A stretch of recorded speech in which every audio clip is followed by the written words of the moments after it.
When time is running out and a life is slipping away, drastic measures may be the only hope of turning a victim into a survivor.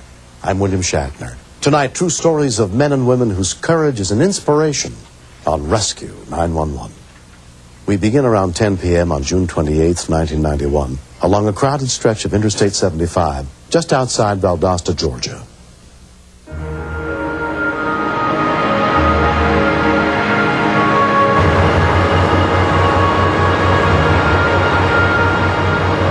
Joanne and Dave Oser had driven this road many times before. We were traveling to visit my family.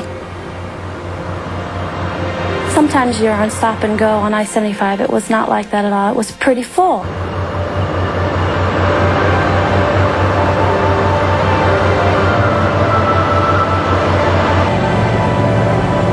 We were traveling about 65 or 70 miles an hour, and the trucker behind me wanted to move, so I went over into the right-hand lane to let him pass. Not far behind them, Jane Rodenhausen was driving on the same highway. From the evidence at the scene, it appears that they left the roadway for unknown reasons.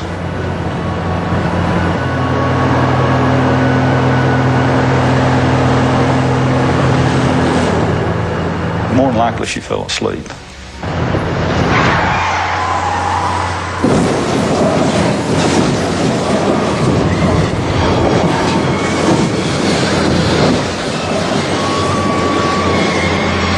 When we continue, there's a woman standing there. She said, "My God," she said, "somebody." A semi on Interstate 75. David Oser and his wife were driving right behind them. I saw the car impact with the rig, and from there was just sparks and flames everywhere.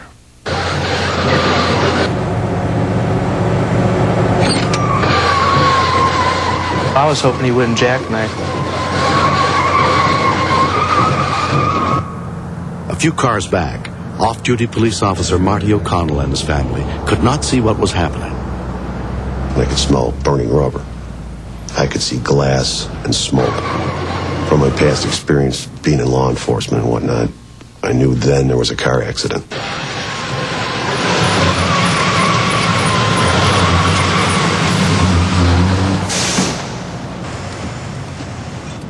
There was no way we'd expect anybody could possibly live through that. I grabbed the cellular, I dialed 911. There's a woman standing there. She said, "My God," she said, "somebody's got to get that woman out of there." At this time, I didn't even realize somebody was in the car still. Get the box off her. We got to get the box off her. There was a truck driver standing to the rear of the semi. I said, "Oh, you got to get the trailer part off of her." There was flames, but not real great flames at this time. Keep going. Come on. Come on. And I ran to the different trucks and asking for fire extinguishers and bringing them back up to them. Okay, right there, that's good. But when he backed it off, the car really went up then because it got more air around it. I could see she was hurt really bad. I wasn't sure she was alive at this time or anything. I'd always heard you never remove anybody because of possible injury, but if she'd stayed in the vehicle without being pulled out, she'd have definitely burned. I lifted her up, but she wasn't coming out of the car. Her foot stuck, hold on. The flames would not stop. Then people kept saying, "It's going to blow, it's going to blow." I really didn't pay that much attention to the flames at the time because I had just concentrated on getting her out. That was all I was worried about. Help me with the door, somebody. But the car's getting hotter and hotter.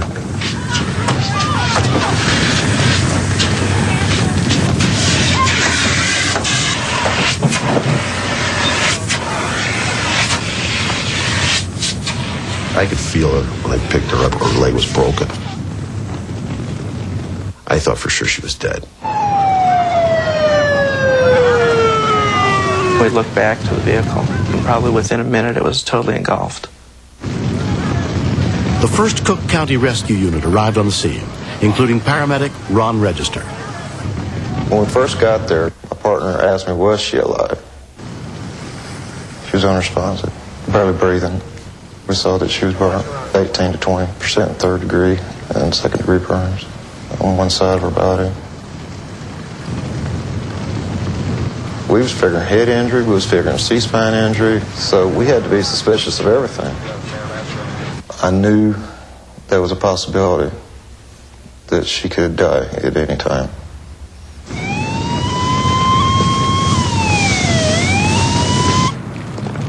35-year-old Jane Rodenhausen was taken to South Georgia Medical Center and examined by trauma physician Howard Jones. She has been in a car wreck. She is unconscious. The first thing we had to do was just stabilize her ability to get air and breathe. She had a very high pulse, which shows signs that her circulatory system is near or at collapse. And she had multiple injuries to the left arm and leg, both burns and lacerations and fractures. We got IVs going already. Also, she had what's called a closed head injury. Our main concern after the initial stabilization was the fact that she had a comminuted ruptured spleen and then she had a crushed pelvis. She had lost a great deal of blood. She required what's called red tag blood. It means you don't even bother to take the time to type it. Jane was transferred to the burn unit of Shands Hospital at the University of Florida in a semi-conscious state. Her close friend, Kay Rogers, was notified of the accident. Her face was swollen. She was covered in bandages. Her hair was burned. And it was just, it didn't look like Jane at all. It was not someone that I had seen before. 2 months passed before Jane regained full consciousness. I remember looking up and seeing very bad acoustical tile. And I kind of put all these visual clues together and came up with the fact that I was in a hospital. I thought, oh no, something bad has happened. All the senses started reporting in, and it was like, left arm can't move it, left leg, nope, up in the air. Little by little, I knew I was in big trouble. It was just like one day, she decided it was time to wake up and get with the program, and she did. And it was, after that, it was amazing. 3 months after the accident, Jane, who'd been a runner, participated in her first race from a wheelchair. That was my goal when I was in the hospital, was to do this race. A good friend of mine, Kathy, pushed me the entire way. And at the very end, she stopped the wheelchair right before the finish line. I managed to get out of the wheelchair, and it wasn't very far across the finish line, but it seemed like a really long way. And I got to walk across it. So I was really tickled about that. Marty O'Connell and his wife Gloria were at home 2 months after the accident when the phone rang. I said, hello. She says, Marty. And when I heard her voice, when I heard her say my name, I knew who it was right away. And I had never heard her voice. And she said, Marty, this is Jane Rodenhausen. She goes, I just wanted to call and see how you're doing. I says, well, I said, I should be calling you, asking you how you're doing. This man saved my life. How do you thank somebody for that? Hello. Hi, how are you? How are you? Hey, Marty, what's going on? He's called me both years on the anniversary of the wreck. I know who it is because I'll pick up the phone, I'll go hello, and he's like, do you know what you were doing this time 2 years ago? He and I have a bond. There's a sense of communion between us. It was like, okay, they're done now, and it was like, no, you don't just get... He asked me if I would mind if he got a tattoo with Jane's name printed in it. And I was like, oh, that would be cool, you know, so that's what he did. This is cool. Okay, make a muscle. Oh, stop it. I want to see Jane, she thought that was the greatest thing in the world. She thought it was fantastic. I really like this a lot. Good. That night, there were a lot of people who went out of their way to help her. And I think that they didn't even think twice. I think there were a lot of unsung heroes there, especially Marty. They were the sole reason that Jane's here today. What I did took me 10 minutes. She's got to live with this every day, the rest of her life. And that's a lot to do. And you have to be a very, very strong person to be able to do that. Before my accident, I was very caught up in the comfortable life and how to make it even more comfortable. No, well, gee. I've changed where I've lived. I changed what I do. I work with children with developmental disabilities, and It makes you feel like what you're doing counts. See? I think everything in this world is a domino effect. It affects everything. I'm a lucky kid. I get to do everything again. So this time around, what I want to make sure of is that I keep that candle lit and I keep the circle unbroken, and I do something good to someone who might do something good, to someone who might do something good. Impressive. That's how you do good things. Impressive. I think you did great. Well, should we give him a hand? Let's go. Rescue workers live in a world of extreme highs and lows. They begin each day not knowing whether it'll bring the joy of saving a life or the emptiness of losing one. This story is not a recreation. It's a look at the caring medical professionals in Idaho Falls, Idaho. September 3rd, 1993, 7:05 p.m. A call comes in reporting a 6-year-old hit by a car while riding her bike. The accident occurred in front of the home of Vicki Evans, who happens to be a paramedic.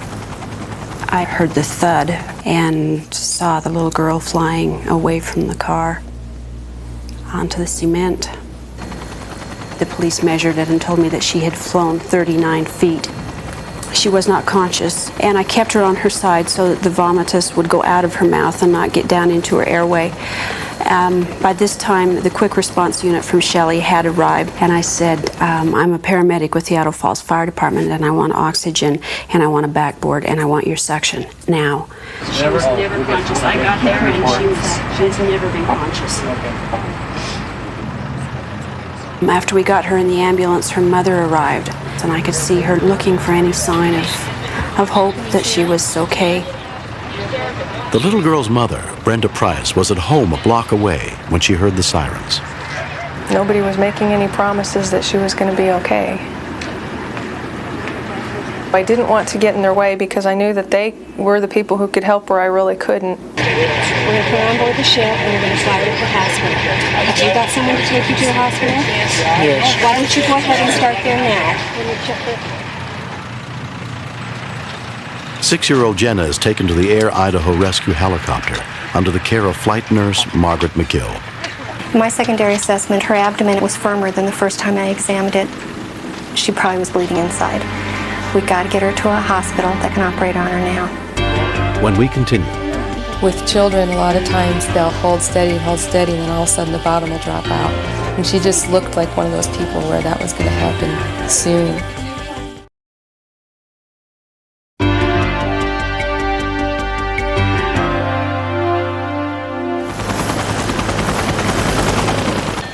Among those treating the little girl during the flight is medic Doran Howard. She was slowing down a lot, and we needed to get as much oxygen on board as we could. Then her abdomen distended, and then we knew she was starting to go into shock. At Eastern Idaho Regional Medical Center, emergency physician Jeff Stiglitz takes over her care. It was clear that she had a more serious injury than just a head injury, and we became concerned that she was in shock, which is a situation where not enough blood flow was going to the various parts of the body. She was very pale, and her pulse was very rapid, and her blood pressure was low. Okay, let's go ahead and get x-ray and start getting that. Chest x-ray in the pelvis, is that what you're going to do? Yes, she's fine, chest. Nurse Ruth Ann Reichert, director of Air Idaho Rescue, is also a member of the trauma team. With children, a lot of times they'll hold steady, and then all of a sudden the bottom will drop out. And she just looked like one of those people where that was going to happen soon. Somebody's standing on this. I need that much more. Okay. Okay, you ready with the tubing? I like to involve the parents as much as I can, no matter how bad it is. Mama loves you. So she has the cortical posturing issue. And Uncle Gary, and we all love you, and these people can take care of you. Even though she was unconscious, she could hear, because when they asked her, you know, if she wanted to see her mother, she opened her eyes. It's going to hurt a little bit, but you're going to be okay. She is in hemorrhagic shock. There's no time to do a CAT scan of her head at this time. We're going to have to take her up to the operating room. Dr. Richards is going to open her abdomen and stop that bleeding. Surgeon Jim Richards is in charge of Jenna's team of doctors. She had a ruptured spleen and a moderate amount of blood in the abdominal cavity. The spleen was removed, and the bleeding controlled from that injury. But in addition, she had a very, very large area of hemorrhage around the left kidney. It's really quite extensive, extending all the way up and down the patient's entire left side, and it does cross the midline and go into the pelvis. And the debate is whether we should open this or not. I'm inclined not to open it because if we can stabilize her and make sure it's not continuing to bleed, we'd have a chance to do more diagnostic assessment. Which means she'll have to come out of the operating room, go down to the CAT scan. Okay. They'll look at her brain at that time. Typically with something like this where she had such a rapid loss of consciousness, it would just be a blood clot in the brain area, and sometimes they can evacuate that. And sometimes it's just a big blow to the head and there's nothing they can do surgically. Try to keep her head still, okay?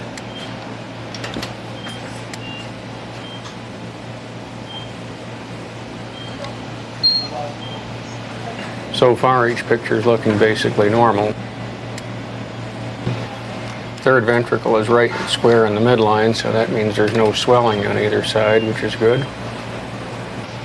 I'm really pretty optimistic about a good recovery of consciousness in terms of the brain injury. Hi, well, we've got some good news for you. We just completed the scans on the head and the neck, and they're okay. So that means there's no bleeding in the head. We're not going to have to do any brain surgery. She still may need some more surgery. It didn't matter what physical condition, I would take my baby alive. I just felt a lot of peace there. Things are getting better, and so far so good is the best way to look at it. At that point, they CAT scanned the abdomen as well, which showed them that the kidney was in even worse shape than the spleen. So they didn't even try to repair it. They just took it out. How you doing, honey? You be okay? She's waking up, and I think that's encouraging, and I really feel that we've covered a lot of territory since last evening. We just need to anticipate that over the next day or so we can probably get her off the ventilator and let her tell us what she thinks about all this. I suspect we'll both get Scotch blessings.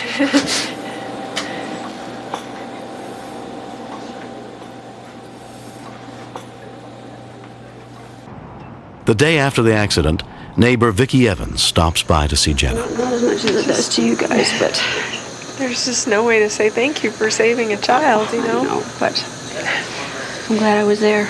I'm glad I was there. If it made a difference, I'm glad I was there. So am I. How's she doing today? She's doing pretty good. Is she She's doing getting better okay? every day. Does she recognize everybody good and everything? Jenna, this is a friend. This is Vicki. Hi, Jenna. How are you doing today? You doing okay? Well, this is a heck of a place to be, isn't it, Jenna? This isn't fun at all, is it? This is Vicki. She lives in the greenhouse on the corner.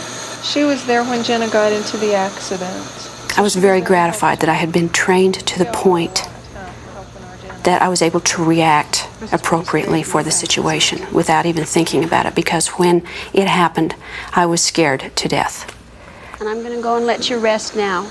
It's good to see you. I hope you do really well, okay? I really feel like God was really looking out for Jenna to have Vicki there, because she could get things going. She was the first one there, and she could just look out for my baby girl. If you need anything, you let us know, okay? Anybody who's willing to give that and put themselves under that kind of stress to save other people's lives, they're just special kind of people.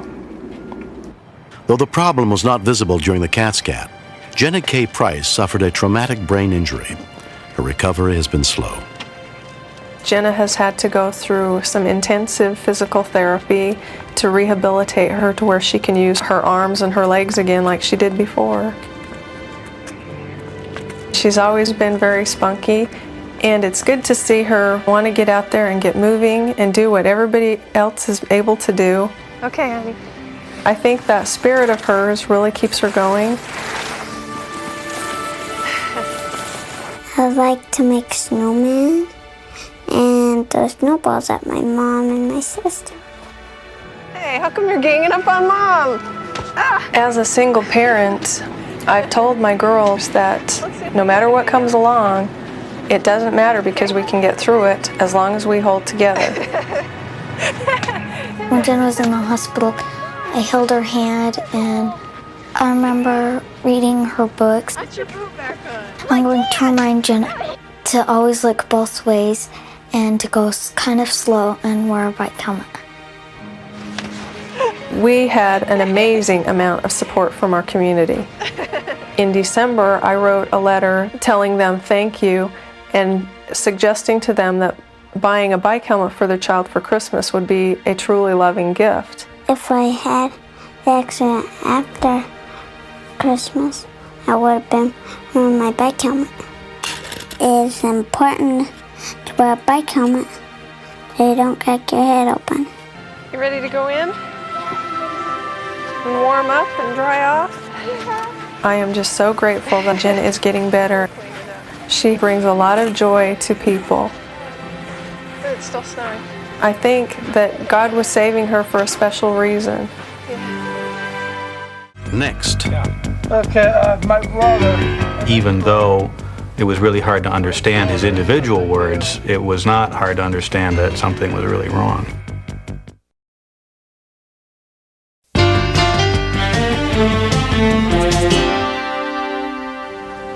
On August 7th, 1993, off-duty police officer Gene Heine was planning to do some cleanup work at the house he had just finished in Iverton, Connecticut.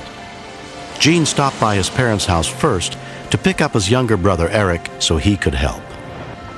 Hi, Gene. How you doing?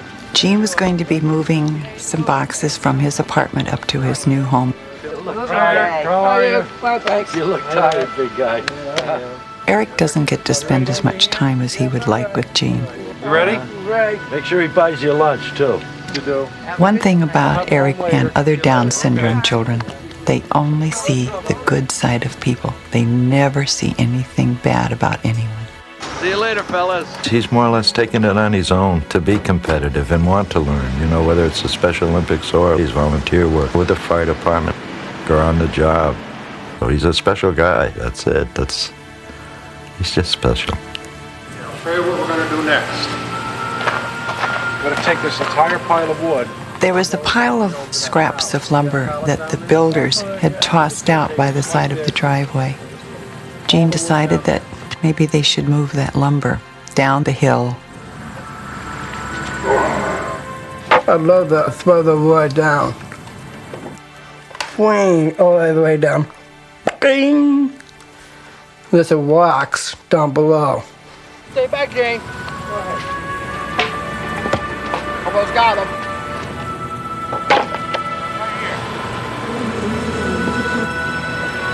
Oh, you're a big mouth. Gene ran up the hill to get away from them and warned Eric not to go down. There's bees down there. Talk to me, boy, all right? I'm all right. There's bees down there, though.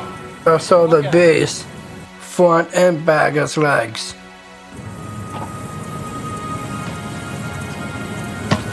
I'm gonna go sit down in the garage for a minute, okay? I'm right here. Okay. Talk to me, Dave. You okay? I'm okay. It's just hot.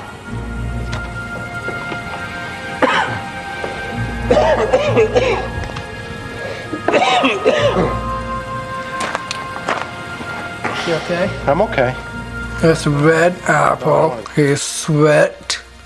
Eric asked him if didn't he think he should go to the clinic. Gene says, no, I'll be all right. Eric, I'm gonna go lay down in the truck for a minute, all right? Okay.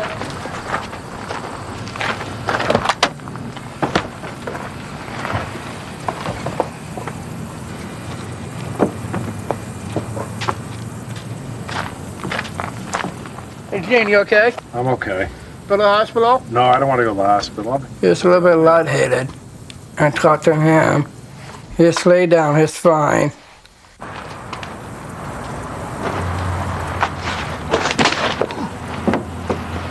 You okay, Dane? Yep. Just get me back in the truck. Okay, come here, give me your arm. Go to the clinic, Dane? Just say, Jen, you feel okay? Give me your arm. Make him lay down again. Good,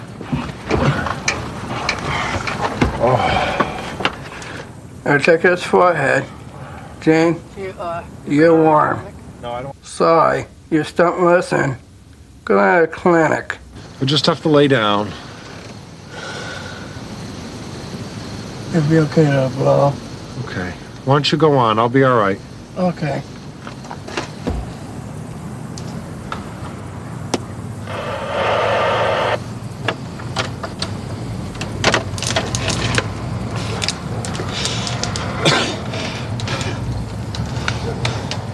.33 to headquarters.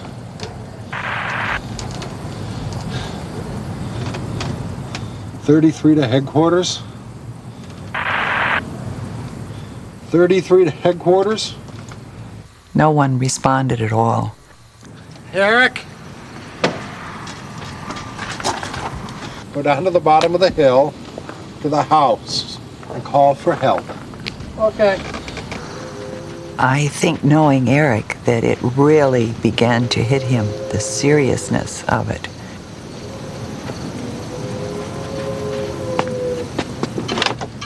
Eric ran to the nearest house, where Hayne Bayless lived.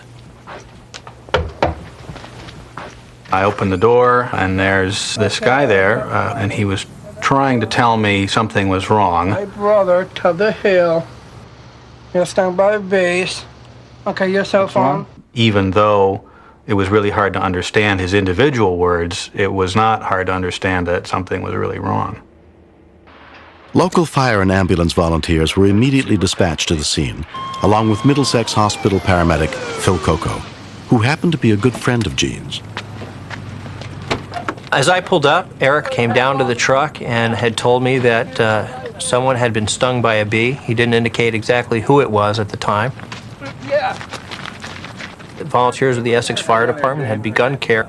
I performed a visual patient assessment and realized that the situation was life-threatening, and then I realized that the patient was Jean Heine.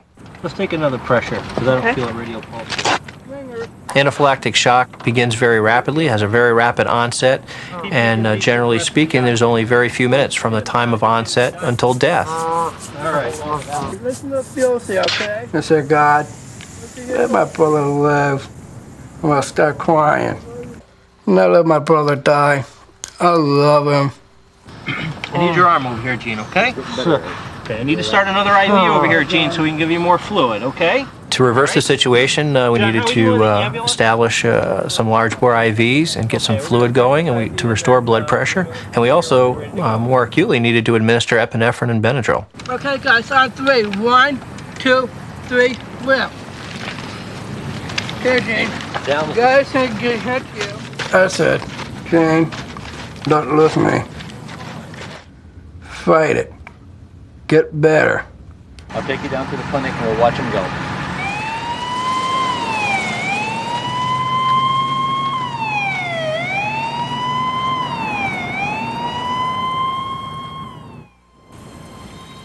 "36-year-old Gene was treated for his allergic reaction to bee stings and released the same day. All right, take that. I remember Eric standing behind me, and I heard him say, "Is everybody ready? 1, 2, 3." So I remember just feeling this well of pride that he was standing at my head, that he was giving the commands, and that he wasn't going to leave me. And as I'm being carried to the ambulance, I heard him say, "Don't worry, I'm not going to leave you. I love you." Gene's my friend and a police officer, and I know he knows what anaphylactic shock is. People go through denial, and in this case, denial almost cost him his life. When Eric was first born, I'll never forget it. It was December 8th, and the doctor called me up the next day, and he said, "There's something I have to tell you. Your son is a mongoloid." I couldn't even say the word. That was 27 years ago. Today, I'm proud to be able to say I have a Down syndrome son. I think regardless of anyone's age or handicap, that they should be trained what to do in an emergency, because when an emergency strikes, you would be surprised what little kids and what handicapped people are able to do when they know somebody's life is on the line. And I think Eric is a perfect example of that. I'm not surprised at all that Eric was able to handle this situation. It's just like him. I've heard people say they wonder why God put such people on this earth. Well, this incident is just another example of how capable these handicapped people are. Gene now carries an epinephrine kit with him at all times. Anaphylactic shock really isn't anything to fool with. There's nothing you can do to help yourself except to get to a medical facility right away. I remember having that conscious thought that Eric would be able to help me, and I had no doubt about that. I owe him big time. He's not going to let me forget it either. I was brave. I loved my little brother. Get my finger crossed and get my arms on his shoulder. A nice big hug. Happy ending. That's it, God. Thank you. Trust in my prayers. I love you, Gene. I love you too, Eric. Next. I need an ambulance ASAP. My daughter is in labor and she's 6 months pregnant. She was 6 months and it was coming feet first. So time is of the essence because the baby can die.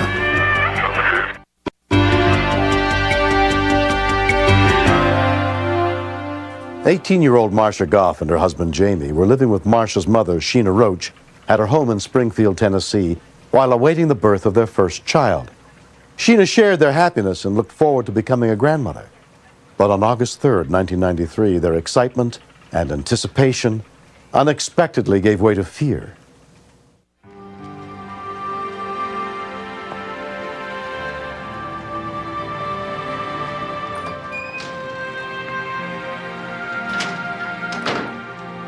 When I first found out I was going to be a grandmother, it was like, I'm really not ready for this, because I'd already told her I couldn't be a grandmother until I'm 40. You know, I don't want to be.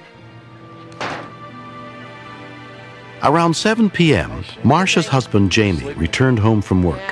How long has she been sleeping? I don't know. I just got here myself. Usually every day when I walk in, I'll kiss her. How you doing? So she woke up, and I was talking to her because she had went to the doctor that day, and I was going to say, you know, what all the doctor told her. I think I'm gonna go to the bathroom. She's complaining about her back hurting, and then she got up and went to the bathroom. Come on, Jamie, let's go get the truck. Okay. Mama, can you come here? She was 6 months pregnant, and she was really calm when she called out to me the first time. It was like a question. She wanted to ask me something. Mama! When I came in, there was like a bloody puddle of water in the floor. And I'm going to call the hospital. It really made me nervous because I knew that it wasn't time for her to have the baby. I saw there was something coming out of her. I had no idea what it was at first. It was a dark blue color. It was really scary because I thought, well, surely that's not the baby because it's not time for the baby to be born. I don't know what to do!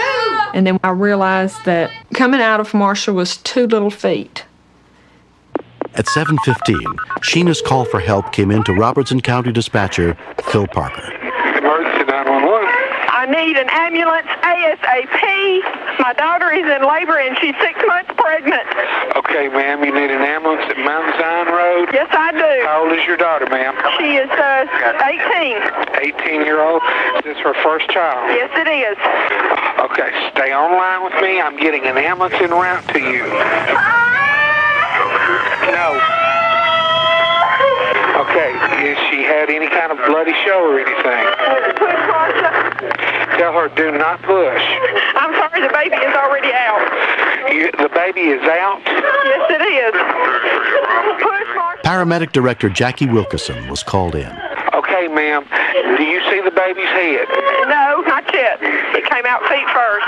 It's coming out feet first. When I approached the console, Phil told me that she was 6 months and it was coming feet first. Usually those are very complicated and potentially fatal to the child. So time is of the essence in those conditions because the baby can die. What was going through my mind is, what am I going to do if this baby is dead? You know, I'm not going to be able to tell Marcia. You know, she's not going to be able to handle this. Marcia, calm down. Do what? Ma'am, I've got a paramedic online with me. Go ahead and talk to him. Ma'am? Uh-huh. Okay, what's going on right now? Is it presenting? Yes, everything but the head has come out. Okay. Is it face down or face up? Face down. Okay. When I found out that it was face down, my concern was that the baby could suffocate in the birth canal. It's going to get a little messy now, but you need to run your two fingers, your index finger and your next finger, in under the baby's face. Okay. And then just sort of create a little air pocket there, okay? Okay. If there's no complications, the baby should deliver okay, all right? I'm sorry, Marcia. I'm trying to get the baby. I know it's uncomfortable, but tell her we need to get an airway for the baby. I was scared for her. I love her more than anything in this world. I didn't want nothing to happen to her. What am I going to do about the cord? Okay, just as long as the cord's not pinched off, just let it be okay. It'll come out on its own. Okay? Has the baby come out yet? Yes, it has. Is it breathing?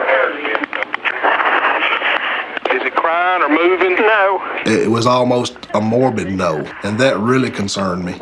Being 3 months premature, there's a big chance of a lot of things not being fully developed at that point in time, so there was a lot of things that were stacking up against this baby. He's moving. Is he moving? Well, he did. He just looked so scary to me. He was so tiny and so lifeless. It was killing me because I didn't know what to do for him. And I thought he was going to die right there in my hands. Take your feet and thump him on the bottom of the feet a little bit, see if you can stimulate him, okay? The bottom of his feet? Bottom of his feet. Just thump him on the bottom of his feet, see if you can stimulate him a little bit. This grandmother has done such a fantastic job up to this point getting the baby delivered. In the back of my mind, I'm thinking, how am I going to tell her that she's got to do CPR on this baby? Just keep thumping, see if it... Okay?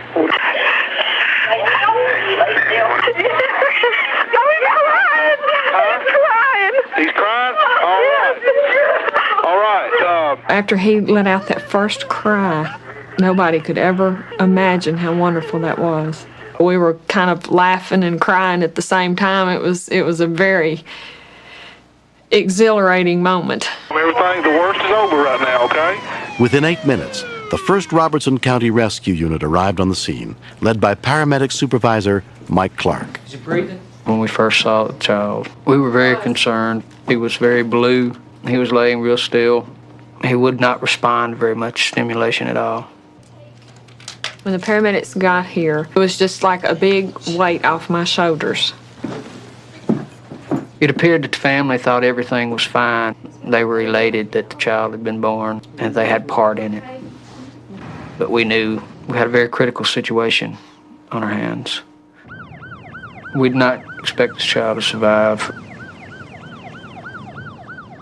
A second ambulance arrived to take Marcia to the hospital. After Marcia had the baby, she just got up off the floor and walked to the stretcher like it wasn't no big deal. I told him to give me some drugs. I think I was shook up more than she was. About halfway to the hospital, a miracle happened. He started moving his arms and legs, and he started crying. And it was like the hand of God touched him. 3-pound, 1-ounce baby Brian Goff was taken to the neonatal unit of Vanderbilt University Medical Center. There he was put under the care of pediatrician Dr. Margaret Rush.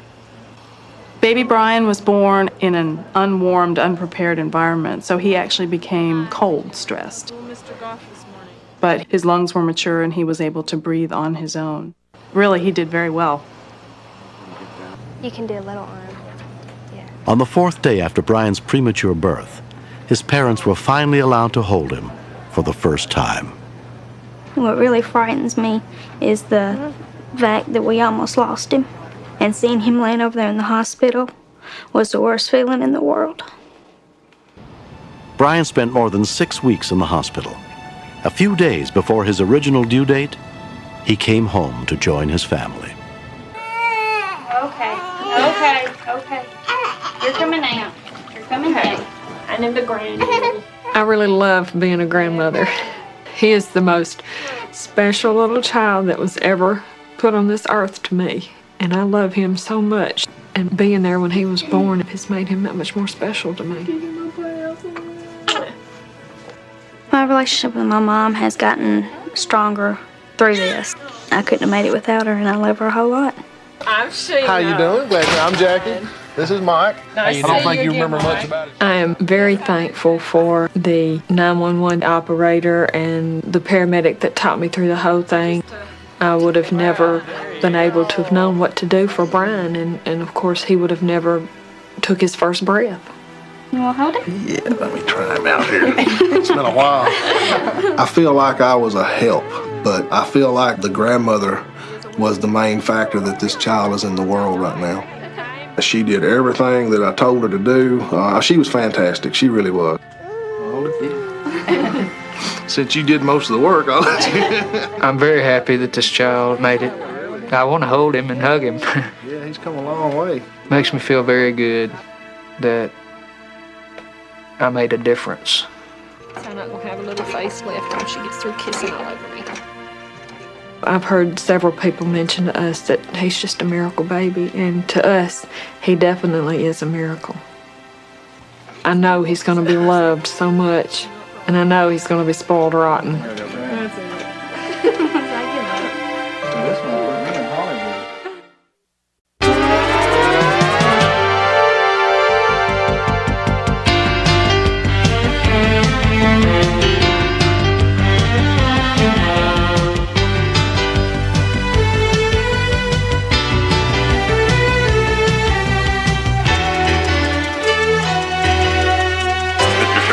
Step out of the car, please.